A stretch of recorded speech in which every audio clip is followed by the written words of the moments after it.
உண்மையிலேயே இந்த டோரேமான் அப்படின்றது யாரு? ஆக்சுவலா ஜப்பான்ல நோபிட்டா அப்படின்னு சொல்லிட்டு ரியலாவே ஒரு 9 வயசு பையன் இருந்திருக்கான். அந்த ஒரு பையன் வந்து பாத்தீங்கன்னா லேசியா, ரொம்ப சோம்பேறியா, நைட்டு தூங்குனா காலைல லேட்டா தான் எந்திரிச்சு ஸ்கூலுக்கு போவானா. அண்ட் ஸ்கூலுக்கு போனா அவனோட ஃப்ரெண்ட்ஸ் எல்லாரும் அவனை கேலி பண்ணிட்டு கிண்டல் பண்ணிக்கிட்டு அவனை அடிச்சுக்கிட்டு இருந்திருக்காங்க. அது மட்டும் இல்லாம இவனுக்கு படிப்பும் சரியா வராது. அதனால இவனோட டீச்சர் இவனை திட்டிக்கிட்டே இருப்பாங்க. ஸ்கூல்ல தான் இப்படி நரக வேதனையா இருக்கு, அட்லீஸ்ட் வீட்டுல போயாவது நிம்மதியா இருக்கலாம்னு பார்த்தா இவன் சரியான சோம்பேறி, இவன் படிக்க மாட்டான் அப்படின்றனாலேயே இவனோட அம்மாவும் அப்பாவும் இவன் டீச்சர்ஸ்க்கு மேல இவனை திட்டிக்கிட்டு இருந்திருக்காங்க. ஸ்கூலுக்கு போனா ஃப்ரெண்ட்ஸ் கிட்ட கேலி கிண்டல் அடியெல்லாம் வாங்கிட்டு டீச்சர்ஸ்டே திட்டு வாங்கிட்டு ஒரு டார்ச்சர் அனுபவிச்சுட்டு வீட்டுக்கு வந்தா அதே டார்ச்சர் தான் வீட்லயும் நடக்குது. அது மட்டும் இல்லாம ரொம்ப ஃபீலிங்ஸ் டிப்ரெஷனுக்கு உள்ளாகுறான். ஒரு கட்டத்துல எனக்கு ஃப்ரெண்ட்ஸ் இல்ல, பேரண்ட்ஸ் இல்ல, டீச்சர் இல்ல, வீட்டுக்கு போனா பேரண்ட்ஸ் திட்டிக்கிட்டே இருக்காங்க, ஸ்கூலுக்கு போனா டீச்சர் திட்டிக்கிட்டே இருக்காங்க, எனக்கு யாருமே இல்ல அப்படின்னு சொல்லிட்டு ரொம்ப டிப்ரெஷனுக்கு உள்ளாகி தனக்குத்தானே பேச ஆரம்பிக்கிறான். தனக்கு பக்கத்துல ஒரு கேரக்டர் இருக்கதான் நினைச்சு தன்னோட கஷ்டத்தையும் கவலையையும் சொல்லிக்கிட்டு இருந்திருக்கான். தனக்கு தானே பேசிட்டு சிரிச்சுக்கிட்டு இருக்கத பார்த்து அவனோட அப்பா அம்மா ஒரு டாக்டர்கிட்ட கூட்டிட்டு போறாங்க. போன இடத்துல சிசோஃபேனியா அப்படின்ற டிசார்டர் இவனுக்கு இருக்கு. இந்த பையன் என்ன நினைக்கிறானா, தனக்கு யாருமே இல்ல அப்படின்னு சொல்லிட்டு தனக்காக ஒரு கேரக்டர் டிசைன் பண்ணி அந்த ஒரு கேரக்டர் கூட பேச ஆரம்பிக்கிறான், விளையாட ஆரம்பிக்கிறான், தன்னோட கஷ்டத்தையும் கவலையையும் சொல்ல ஆரம்பிக்கிறான். ஒரு கேரக்டர் இருக்கதாவே நினைச்சுக்கிட்டு இருந்திருக்கான். இதை பார்த்து இவனோட அப்பா அம்மா இதை எப்படியாவது மாத்தணும்னு சொல்லிட்டு இவனுக்கு ட்ரீட்மெண்ட் கொடுக்க ஆரம்பிக்கிறாங்க. இந்த மாதிரி ஒரு கேரக்டர் இல்ல, இது உன்னோட இமேஜினேஷன் தான் அப்படின்ற மாதிரி சொல்லி புரிய வைக்க ஆரம்பிக்கிறாங்க. அந்த பையனோட பேரண்ட்ஸ் தொடர்ந்து கவுன்சிலிங் கொடுத்துட்டே இருக்காங்க, அந்த மாதிரி ஒரு கேரக்டர் இல்லைன்னு புரிய வைக்கிறதுக்காக. இப்படியே போய்க்கு இருக்கும்போது ஒரு கட்டத்துல ரொம்ப டிப்ரெஷன் ஆகி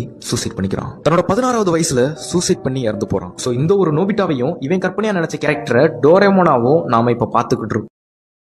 Download ShareChat.